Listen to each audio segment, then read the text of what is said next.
Je suis Agnès Cholet, j'ai 44 ans, je suis agricultrice en Seine-Maritime. Avec mon conjoint, nous exploitons 160 hectares de culture, essentiellement du blé, du lin, de la betterave à sucre et puis de la multiplication de semences de trèfle et de raie gras. Et également, on va tester cette année la culture de tournesol sur une petite surface.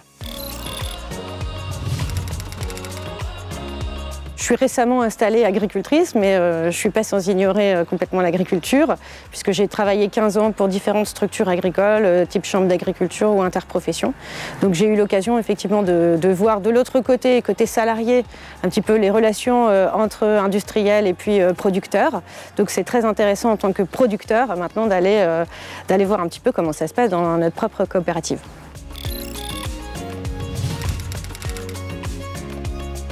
La coopérative, c'est le prolongement de mon exploitation.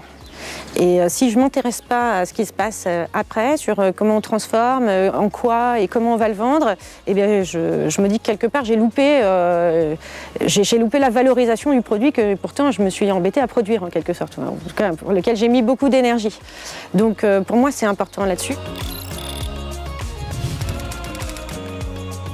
Depuis 3 ans maintenant. Je suis conseillère de section à la section de Fontaine-le-Dain. Et c'est vrai que c'est très intéressant d'aller voir comment se passent les discussions avec les responsables d'usine. On n'a pas beaucoup d'autres occasions de les rencontrer et puis d'avoir des réels échanges avec eux qu'à ce conseil de section. Ce qui m'intéresse, c'est aussi d'aller voir d'aller mieux comprendre le groupe Cristal, donc les différentes usines, les autres usines du groupe, les autres enjeux, pourquoi, comment, quelles sont les différentes équipes. Et ça, je pense que c'est peut-être en allant au conseil d'administration que je pourrais voir plus ces aspects-là. J'y apprends énormément, j'espère y apporter aussi. Et quand j'en reviens, j'ai toujours une ouverture d'esprit que je n'aurais pas en restant chez moi.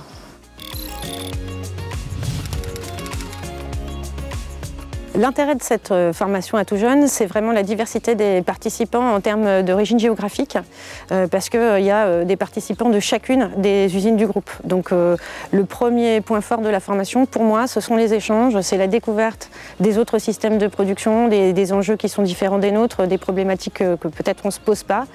On a eu également l'occasion de visiter une autre usine du groupe, donc ça, j'ai trouvé ça très enrichissant, voilà aussi à titre de comparaison, et puis pour pouvoir mieux resituer sa propre usine par rapport à l'ensemble du groupe. On n'a pas encore terminé, on n'est pas allé jusqu'au bout, donc voilà, j'en attends encore.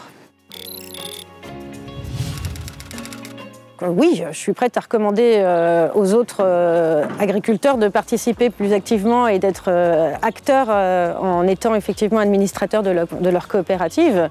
Déjà parce qu'ils ils auront une meilleure compréhension de leur marché et donc aussi ça leur permettra individuellement de mieux se repositionner. Et puis on est acteurs de notre avenir un peu plus activement et on subit un petit peu moins les différents changements qui se présentent à nous. Je crois en l'avenir de la filière betteravière, bien sûr. Pour nous, en tout cas, jusqu'à présent, c'est une valeur sûre de l'exploitation, que ce soit agronomiquement, donc techniquement ou au niveau des revenus. L'agriculteur a intérêt à produire, il y a des consommateurs en face. À nous d'avoir la bonne stratégie maintenant pour que ça roule, mais en tout cas, les atouts sont avec nous.